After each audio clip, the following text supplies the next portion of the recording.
Good day, beautiful people. Welcome back to POV Politics, your go-to source for unfiltered political news coverage. Remember to like, share, and subscribe because it really helps to build this community. Let's start with the farms. Across the country, crops are literally rotting in the fields. And why, you may ask? Because ICE raids have scared off entire crews of undocumented farm workers, the same people who pick our food and keep our grocery prices stable. In California's Central Valley, some farmers say up to 70% of their workers are gone. That means spoiled crops, food waste, and higher prices for the rest of the nation. And let's be real, local workers aren't lining up to take those jobs. The Farm Bureau has been saying this for years. So, what do you think? Is this immigration policy or an economic self-sabotage? For deeper dive, check out my video, Why American Food Systems Depend on Undocumented Labor. Next, we're going to talk about FEMA, the Federal Emergency Management Agency. You would think that their job was to help during floods, fires, and hurricanes, right?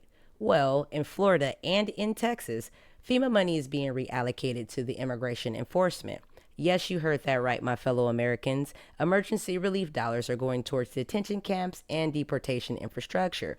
In some cases, we're talking about hundreds, and I mean hundreds, of millions of dollars being diverted from disaster zones to fund ICE tent cities.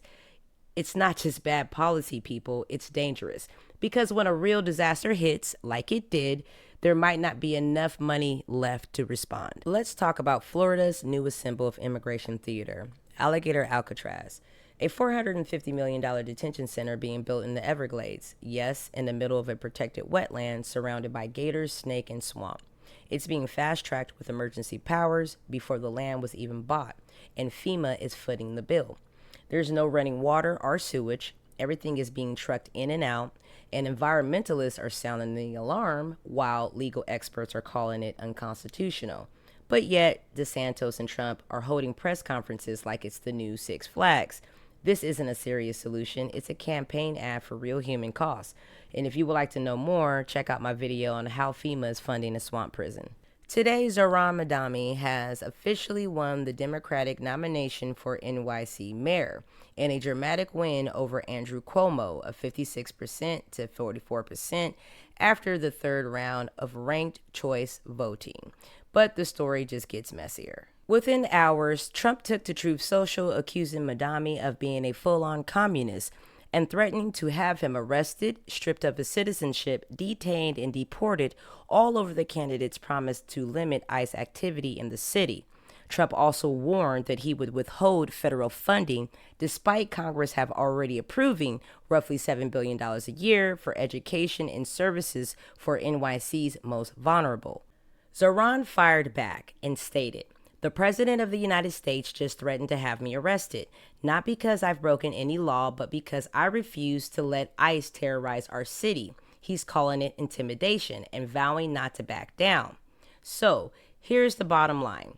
By running on bold working class policies like $30 an hour for minimum wage, free buses, public grocery stores, and a 2% tax on millionaires, some donors are calling it socialism, but New Yorkers are calling it common sense. This win didn't just shock the Democratic establishment, it's a warning shot. People are tired of politics as usual. So let's recap. We got food rotting in fields, FEMA funding being funneled into detention camps, fruit farmers are collapsing, gator prisons in swamps, and working class voters fighting back at the ballot box. This isn't random. It's all part of a bigger shift where power, policy, and priorities are clashing hard. So here's my POV. We've been taught to pick sides, left versus right, red versus blue, but maybe, just maybe, the real question is, are these policies working for us as a whole in this country, as Americans? Because if a sitting president can threaten to strip someone's citizenship over a campaign promise, or if federal funding for kids after school programs can be dangled like a bribe just to force a political obedience, then we have bigger problems.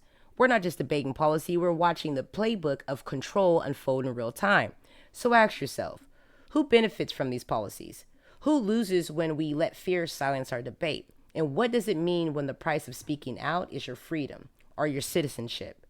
This is a system of testing the limits of how far it can go before we, as Americans, push back. So don't get caught up in the party lines. Follow the money. Follow the power and follow your instincts. And always remember, facts over fear, love instead of hate, and always get your facts straight. Talk to you soon.